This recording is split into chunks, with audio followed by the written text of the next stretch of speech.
Is the record? Yeah. I never know it's recording, you guys. Hey, we're What's back. up, guys? I'm back with another video, and I got another guest speaker with us. He's gonna talk about himself a little bit, and this, it's just Who gonna be is another. he, Jay? Who's this? I'll tell cousin. you. This is my little cousin, Jamar. Hello. Jamar is my cousin. He lives here also in Champaign, in my hometown. And he is another guy that's doing wonderful things for the community. So we're going to stay on that theme of giving back selflessly. You take it away, Jamar. Take it away. Hello, everybody. My name is Jamar Brown, Champaign, Illinois. I am the cousin. Look, he's my little cousin. The little big cousin. We just put it like that, little big cousin. Yeah. So a little bit about me is that I work at the University of Illinois, Department of Civil Engineering, where I am in charge of all the concrete and asphalt research for the department. Lab instructor for two concrete science courses and then one asphalt science course over there at the university. And so I've been there almost 10 years at the university. So that is my working world that pays for everything. But my passion in my heart is obviously my community.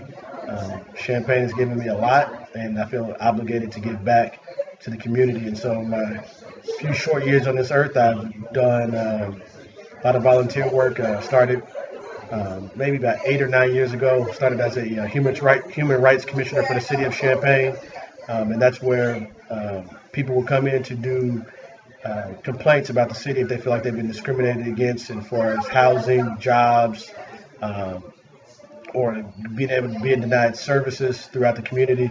They will come to us, and we will be able to fight those cases for them because we obviously have more resources than they had as individuals. And I focused a lot on police issues, a lot of police brutality, excessive force cases, and that's where I really took in the bulk of my work, doing those police issues.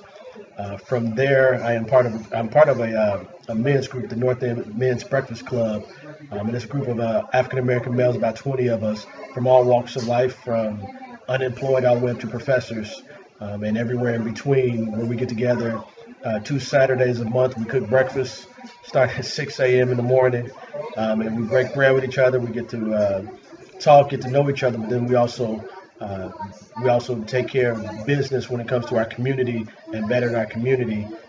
So about 5 years ago, we got together and we talked about school board elections were coming up, and we needed a voice because at that time there was no African Americans on the board at that time, and so there was no voice for us. And we talked about it for about 2 or 3 months, and we all agreed that there was a need to have an African American voice on the board. And once it came around that who was going to fill that position, no one raised their hand. And so at that time, I felt like if I'm able to fill the need, and if we've all agreed that there's a need, I felt like I was a hypocrite to say there was a need, but not taking that position. And so I decided to throw my hat in the ring. And in 2011, I was elected to the Champaign Unified School Board district that I had only graduated from 10 years earlier. And so I went from being, what I would say at the bottom of the barrel, graduating the school, to being at the top of the barrel by running the entire district 10 years later. And so that was a big lesson of you never know where your life is going to take you, because when I graduated from high school, I never wanted to see another school again. And then here it is, I'm in charge of 19 schools that we have in our district. So I spent 4 years on the board, and the bulk of my work was obviously being a voice for those that didn't have a voice, students and families that couldn't advocate for themselves. I really took heart in that, and a lot of that for our families, African-American families, was discipline issues. We were definitely overrepresented in our discipline issues, and so I took a big look at that, to look at our suspensions, look at our expulsions, look at our detentions, and compare it to some other groups of students. And there was things that we obviously can do differently. So in my 4 years, we cut our suspensions almost in half, just not by not disciplining, but we did, instead of just suspending kids, we took other alternative measures that actually helped and actually were productive. Because suspending the kid to home isn't very productive. Right. And expelling the kid isn't very productive for the kid. And at the end of the day, we're out here for the kids, not here for me. We're not there for the adults. And I always found myself to be an advocate for the kids first. And I always tell the kids, hey, the teachers have a union, the staff have a union. Well, I'm the student union president, and so whenever you need something, call me.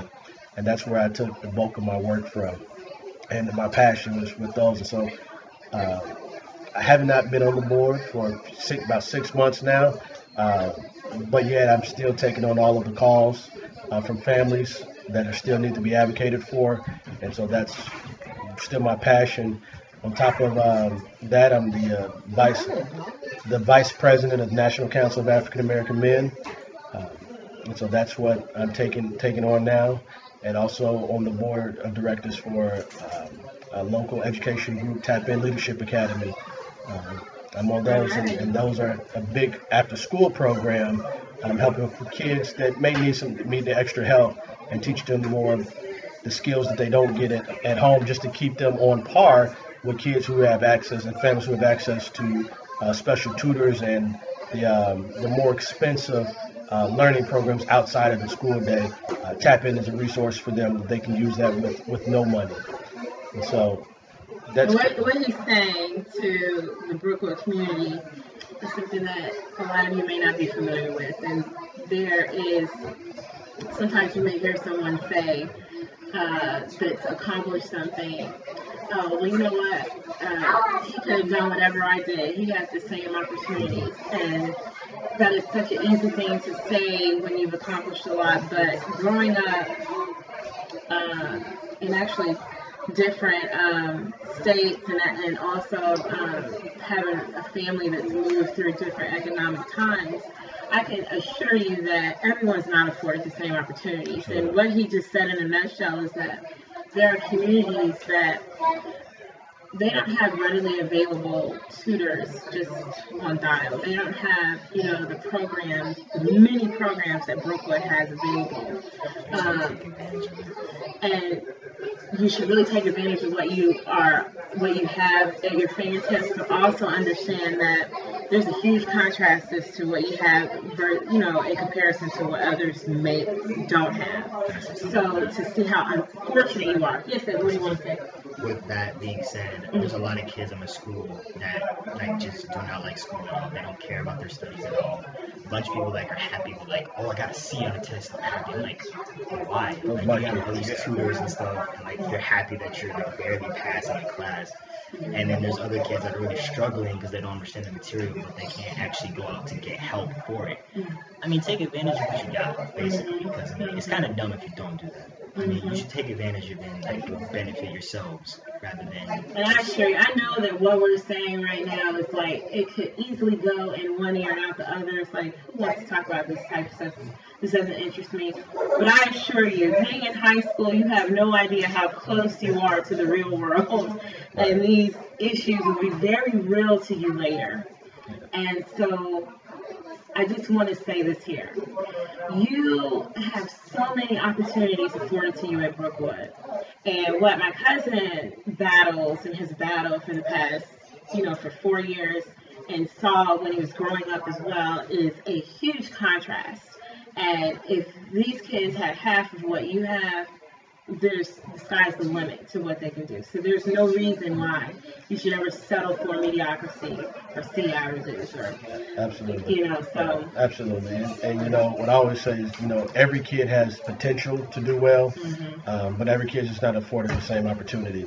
And so that's definitely a myth in this country that everybody has the exact same opportunities because it's dope. One of the things that my uncle Sean, who you all have seen, one of the things that he's told me that I've taken to heart is that people do business with people they like. And so, and that's more than just business, it's giving opportunities to people. Who do you have relationships with? And so I'm big on relationships. And so if you have an opportunity to make relationships, you never know where it's going to take you. Because when I started this, I told you I worked for the University of Illinois in the Department of Civil Engineering. We're the #1 engineering department in the country and always top 3 in the world. And teaching classes and doing structures and materials. But I don't have a college degree in anything.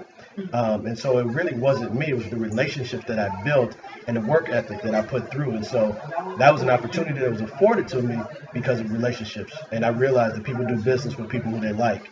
And when I started the university 10 years ago, I started off as a janitor. You know, I was cleaning toilets in my building. That's how I got there. But what I said I was going to do is that I was going to clean the toilets better than anybody else that ever cleaned a toilet in that department. And for 2 years after I started, here I am working as an engineer with no degree. And that lets you know I had the potential. I just needed the opportunity. But I needed to be ready when the opportunity came forth, and obviously I was ready. You were ready. I was ready. I'm so proud of my cousin. My goodness. I want to give you a hug. Alright, so I think that's it for the video, right? Yes. So we did. Yeah, the Like I video's told long. you, we're long-winded, but they make this some is interesting great material, and this is needed. You guys listen to this and take it in. Listen to it again. What you're seeing right here is my cousin is he's the type of person that needs to be publicized and that we need to see in the media more so than the figures you guys listen to on a daily basis and try and mimic yourselves after. This is what you need to see on a more so than the Drakes and the Lil Waynes and the Future and the people talking and I can't even understand what they're saying. They need captions. This is what I'm talking about. Yeah, which what those guys don't show you is that most of those guys, no matter how they talk and act, they have college degrees. They are highly educated individuals. They just act dumb. They just act dumb. Yeah. So, bottom line is, guys, don't act dumb. Do the smart thing, please. All right. Anyway, that's it for this video. Stay tuned for we'll have more holiday Christmas and videos. I'm willing to come down there and talk to your class if you need me to. Mr. Ponte, you heard that. Take care. We'll be back again. Okay, go ahead. Yeah, right there.